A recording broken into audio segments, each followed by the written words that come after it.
আমাকে বলে ভাইপোকে নেতা মানতে হবে, আর মেদিনীপুরের লোক মানবে না, আমাকে তো তাড়াইনি। আমি এরকম করে ছুড়ে যা যা দিয়েছ এই নাও দিলাম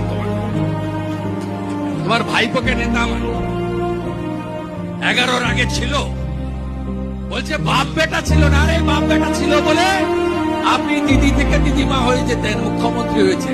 1 সালের পরে কেউ হল দিত না মিটিং করার কলকাতায়। 2003 কাঁথিতে প্রথম সম্মেলন তৃণমূলে, অরবিন্দ স্টেডিয়াম। লাস্ট 2010 13-14 ফেব্রুয়ারি রাখাল মেমোরিয়াল মাঠ, যুব ছাত্র সম্মেলন।